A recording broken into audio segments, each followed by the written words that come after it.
दोस्तों, मेरा नाम है अंकुर चौरसिया। आपका इस वीडियो में स्वागत है। आपको इस वीडियो में हम बताएंगे किस तरह का माहौल मौसम का आपके इलाके में रह सकता है। सबसे पहले इस वीडियो में आपको चक्रवाती तूफान जो बिपरजॉय बना हुआ है, इसका फाइनल 100% ट्रैक बताने वाले हैं कि इसका रास्ता यही होने वाला है। सबसे हालांकि हमने जैसा कि कल भी बताया था कि सबसे पहला ये चक्रवात ऐसा बना है कि जिसका ये मतलब कि ये ट्रैक पर आगे बढ़ रहा है, लेकिन इसके आगे इस बार मौसम विभाग भी फेल हो गया। इस प्रकृति के आगे सब कुछ फेल हो गया, यानी कि मॉडल का कोई भी सही कंक्लूजन नहीं निकल पाया कि ये कहाँ जाएगा। मौका जो था उसका तो पहले ही कंफर्म था कि यहाँ पर ट्रैक यहाँ पर बनेगा और ये म्यांमार की तरफ जाएगा।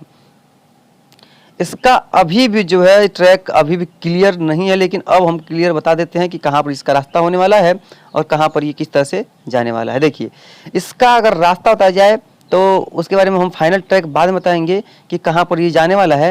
लेकिन उसके पहले थोड़ा सा बात कर लेते हैं मानसून की, कि मानसून की इस समय क्या हालात हैं।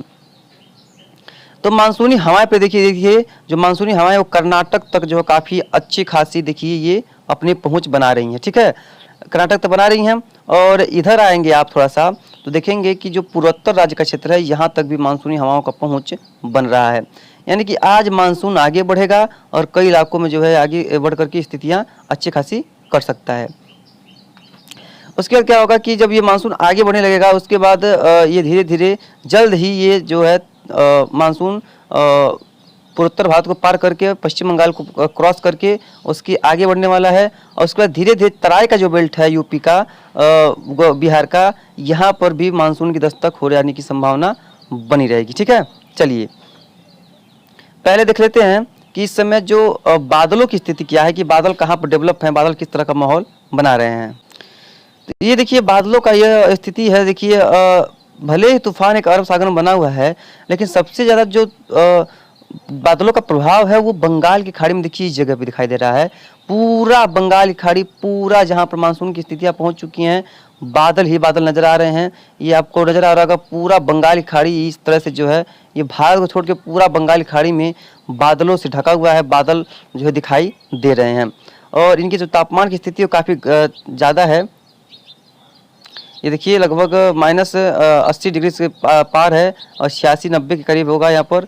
यानी कि स्थितियाँ काफ़ी गंभीर हैं यहाँ पर। काफ़ी ठंडे क्लाउड्स हैं ये, जो कि बारिश के लिए काफ़ी अच्छे माने जाते हैं। जितना ही घना क्लाउड रहेगा, जितना ही घने बादल रहेंगे, उतना ही इनका जो टेम्परेचर है वो कम रहेगा और उतना ही ज़्यादा ये बारिश के लिहाज से अच्छे माने जाते हैं। ठीक है, देखिए ये बादलों की स्थिति है। तो आज हम उम्मीद कर रहे हैं कि जो बादल हैं इनकी जो बारिश गतिविधियाँ, आज मानसून जो है वो कुछ इस तरह से आगे बढ़ सकता है। यहाँ से लेकर के कर्नाटक को पार करेगा और पूर्वोत्तर राज्यों तक यहाँ तक पहुँच जाएगा, इसकी संभावना दिखाई दे रही है। और आगे बताएं तो कुछ मानसून इस तरह से आगे आएगा और यहाँ तक इस तरह से आगे बढ़ सकता है, यानी कि इन इलाकों को छोड़ सकता है। और आगे बताएं तो लगभग इस तरह से मानसून की जो स्थितियाँ हैं वो देखने को मिल सकती हैं। यानी कि अभी तो हालांकि ये कहने योग्य बातें हैं, अभी इसे हम कंफर्म नहीं मान सकते, इसे सही अभी अच्छे से नहीं मान सकते कि हाँ यही होने वाला है। लेकिन अब बादलों का डेवलपमेंट देखेंगे तो काफ़ी अच्छे डेवलपमेंट बादलों का हो रहा है। ये है चक्रवाती तूफान बिपरजॉय और एक यहाँ पर है कम दबाव का क्षेत्र, जो कि यहाँ पर ज़्यादा मानसून को अपनी तरफ खींच रहा है और आज पूर्वोत्तर भारत में भी मानसून को पहुँचा देगा। और यहाँ पर तटीय इलाकों पर भी जो मानसून है आज आगे बढ़ सकता है, कल भी इसके और आगे बढ़ने की संभावना है। उसके बाद इसकी थोड़ी सी ब्रेक कंडीशन के हिसाब से आने की संभावना दिखाई दे रही है। चलिए अब ट्रैक्स के बारे में जानते हैं। चलिए ये देखिए, ये है विंडी ऐप का जो स्थितियाँ। देखिए आगे बढ़ें तो देखिए गुजरात कोस्ट की तरफ ये देखिए साइक्लोन बढ़ रहा है और थोड़ा सा अभी रिकवर करेगा, फिर गुजरात पे हिट करेगा। ये देखिए अब यहाँ पर गुजरात पे फिर हिट करेगा। ये देखिए यानी कि गुजरात के सौराष्ट्र कच्छ के क्षेत्रों में इसके हिट करने की संभावना दिखाई दे रही है। और ऐसा अगर होता है तो स्थितियां काफ़ी ज़्यादा खराब हो सकती हैं। लेकिन ये चक्रवाती तूफान के रूप में हिट नहीं करेगा, ये यहाँ पर कमज़ोर होगा, क्योंकि हमने आपको पहले बताया था कि यहाँ पर जो सी सरफेस टेम्परेचर है वो बिगड़ सकता है। और यहाँ पर जो देखिए हिट करते समय इसकी हवा की रफ्तार क्या होगी, 77 किलोमीटर से लेकर के 80 किलोमीटर 100 किलोमीटर यही करीब होगी। ज़्यादा इसमें तेज़ हवा की रफ्तार नहीं होने वाली। देखिए बस 100 किलोमीटर करीब हवा की रफ्तार होगी, जो कि डैमेजिंग विंड हालांकि ये भी मानी जाती हैं। ऐसा नहीं है कि ये डैमेज नहीं कर सकती, ऐसा नहीं है कि ये स्थितियाँ ख़राब नहीं कर सकती, ये भी बहुत कुछ कर सकती हैं सब। तो चलिए अब देखते हैं कि इस समय ट्रैक्स को जो है स्थितियाँ ट्रैक्स की वो क्या बता रही हैं, और जीएफएस मॉडल के बारे में भी थोड़ा सा देखेंगे कि इस समय उसका ट्रैक्स क्या है। ये ECMWF मॉडल था। अब चलिए देख लेते हैं कि जीएफएस का क्या ट्रैक है। उसके पहले देखते हैं कि तापमान इस समय क्या बने हुए हैं। ये देखिए 30 डिग्री का तापमान है। ये तापमान दिखा रहा है सी सरफेस का, यानी कि समुद्री सतह का तापमान दिखा रहा है। तो आपको नज़र आ रहा होगा कि इसमें लगभग 30 डिग्री हर जगह लगभग है तापमान यहाँ पर भी। लेकिन जब गुजरात के पास ये पहुँचेगा, यहाँ पर जब पहुँचेगा तो यहाँ पर तो सबसे पहली बात तो ज़मीनी भागों से यहाँ पर गर्म हवाएं मिलेंगी और उसको शुष्क हवाएं मिलेंगी, गर्म हवाएं, जिससे ये कमज़ोर होगा। ऊपर से जो इसका विंड पैटर्न है, वो जो विंड शेयर जोन है तो वो भी इसको अब कमज़ोर करने में काफ़ी अहम भूमिका अपना अदा करेगा, यानी काफ़ी अहम भूमिका निभाएगा इस तूफान को कमज़ोर करने के लिए और स्थितियाँ उसका बदलने के लिए। ये तो स्थिति रहने वाली है। अब बात करते हैं कि इस समय जो स्थितियाँ हैं वो क्या चीज़ के क्या हैं। आपको बता दें कि ये देखिए जो है ये समुद्र की लहरें हैं, यानी कि समुद्री इसको वेव्स बोला जाता है। ये समुद्र की लहरें हैं। तो देखिए गुजरात के कोस्ट के आसपास इसकी जो लहरें हैं वो लगभग बढ़ रही हैं। देखिए 2 मीटर यानी 3 मीटर की लहरें यहाँ पर गुजरात कोस्ट के आसपास दिखाई दे रही हैं। लेकिन जैसे जैसे तूफान आगे बढ़ेगा, ये देखिए लहरें ऊंची होती जाएंगी, ये देखिए। और यहाँ पर देखिए लहरें कितनी होंगी, 8 मीटर, करीब 9 मीटर, यानी कि 9 मीटर ऊंची लहरें यहाँ पर उठेंगी इस समुद्र की जगह पे, और स्थितियाँ काफ़ी गंभीर होने वाली हैं। तो यहाँ पर देखिए 9 मीटर के करीब लगभग यहाँ पर जो है लहरें उठने वाली हैं। और ये देखिए पाएंगे आप लोग 9 मीटर मतलब कुछ कहता है, और यहाँ पर 10 मीटर के करीब भी यहाँ पर लहरें जो हैं वो जा सकती हैं, पहुँच सकती हैं, इसकी संभावना भी है। तो जैसे जैसे तूफान आगे बढ़ेगा वैसे वैसे जो इनकी लहरें हैं वो लगातार बढ़ती जाएंगी और स्थितियाँ और गंभीर होती जाएगी। तो इधर देखते हैं लहरें की इस तरह की क्या है। देखिए इधर 7 मीटर करीब देखिए लहरें हैं इधर, और इधर देखिए लगभग 9 मीटर के करीब लहरें हैं, और 10 मीटर करीब यहाँ पर भी। और जब गुजरात कोस्ट के आसपास पहुँचेगा, ये देखिए गुजरात के करीब पहुँचा तो ये देखिए यहाँ पर लहरें लगभग 6 मीटर से 5 मीटर की हो सकती हैं कोस्ट पे, और कोस्टल एरिया देखिए लगभग 5 से 3 और 4 मीटर की लहरें यहाँ पर हो सकती हैं। और जैसे ये लैंडफॉल करने की संभावना होगी वैसे 4 मीटर तक लहरें यहाँ पर दिखाई दे रही हैं। यानी कि लहरों से भी यहाँ पर सावधान रहना चाहिए, जिससे कि किसी प्रकार का दिक्कत देखने को कहीं पर भी ना मिले। और मुंबई के आसपास के क्षेत्रों में भी देखिए लहरों की बात करी जाए तो आज देखिए लगभग कई मीटर तक लहरें यहाँ पर उठ सकती हैं। देखिए 4 मीटर से लेकर के यहाँ पर मान लीजिए 9 साढ़े 9 मीटर है, यहाँ पर 9.9 ही हो गया, और यहाँ पर देखिए 9.9 हो गया। हालांकि इसमें 10 भी हो सकता है, ऐसा नहीं है। 9 और 9.8 10 सेकंड के अंदर यहाँ पर 9.9 मीटर लहरें उठेंगी और स्थितियाँ थोड़ी सी गंभीर हो सकती हैं। तो ये स्थितियाँ हैं, और थोड़ा सा यहाँ पर लोगों को देखना चाहिए क्योंकि स्थितियाँ यहाँ पर गंभीर होने वाली हैं। और इतनी मीटर अगर लहरें उठती हैं समंदर में तो कृपया आप लोग अगर नाविक हैं, मछुआरे हैं, तो बिल्कुल समुद्र में ना जाएं, जिससे कि स्थितियाँ गंभीर हो जाएँ। चलिए अब बात करते हैं ट्रैक्स की, कि ट्रैक्स क्या बता रहा है, कौन सा मॉडल क्या कह रहा है, कहाँ पर स्थितियाँ क्या कह रही हैं और कहाँ पर क्या माहौल बन रहा है, इसके बारे में आगे जानते हैं। ये देखिए ये है UKM मॉडल का संकेत है, यानी कि UKM मॉडल का संकेत है। इसका जो ट्रैक है वो इस तरह से आकर के गुजरात की तरफ लैंडफॉल कर रहा है। ये है UKM मॉडल का, यानी कि UKM बता रहा है कि यहाँ पर जो सिस्टम बन रहा है वो इस तरह का लैंडफॉल कर सकता है। देखिए आपको यहाँ पर यानी कि जो भारत के जो राजस्थान के क्षेत्र हो गए और गुजरात के क्षेत्र हो गए, ये प्रभावित होने वाले हैं इस सिस्टम के चलते, और स्थितियाँ यहाँ पर गंभीर होने वाली है। ठीक है, ये बता रहा है UKM मॉडल। अब जो है बात करते हैं IMD की, तो जो IMD मतलब GFS मॉडल क्या कह रहा है, तो अभी भी GFS अपना ही मतलब कि रास्ता दिखा रहा है, उसमें अभी कोई बदलाव नहीं आया है। हालांकि वो ओमान से पहले बता रहा था कि पहले देख लेते हैं। देखिए IMD का है, ये देखिए पहले इसका ट्रैक क्या था, वो इस तरह से था।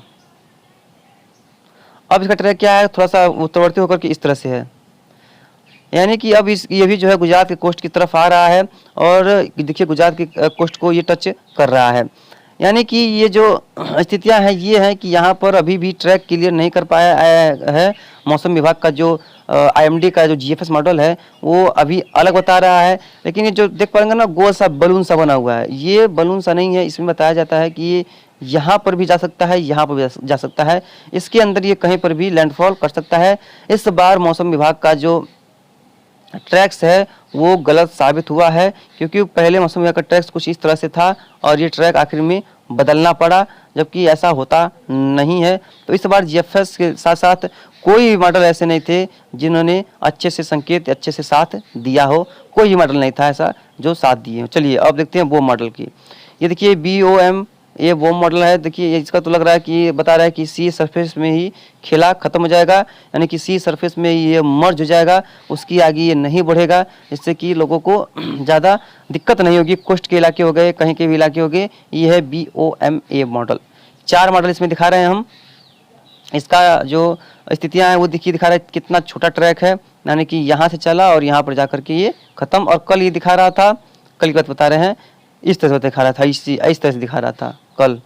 मतलब अजीबोगरीब जो दास्तां इस बार के जो मॉडल्स हैं वो दिखा रहे हैं, काफ़ी गड़बड़ माहौल दिखा रहे हैं और काफ़ी ज़्यादा स्थितियाँ यहाँ पर ख़राब होती हुई नज़र आ रही हैं। चलिए अब देखते हैं अगला मॉडल ECMWF, जिस पे हमारा ज़्यादा विश्वास रहता है। हालांकि GFS पे भी विश्वास है, लेकिन ECMWF जो मॉडल है उस पर ज़्यादा विश्वास रहता है। ये देखिए इसका ट्रैक देखिए, ये जो ट्रैक दिखा रहा है ये भी दिखा रहा है गुजरात की तरफ, यानी कि कुछ इस तरह से टेढ़ा मेढ़ा आगे बढ़ेगा, फिर यहाँ पर जाकर फिर रिकवर करेगा और यहाँ पर जाकर के गुजरात पर लैंड फॉल करेगा। यानी कि जो ECMWF मॉडल है वो भी राजस्थान के क्षेत्रों को प्रभावित करता हुआ दिखाई दे रहा है। तो कुल मिलाकर के हम ये कह सकते हैं कि जो ECMWF मॉडल हो गया, UKM मॉडल हो गया, ये दोनों जो है आपस में एक स्थिरता देखिए बनाए हुए हैं।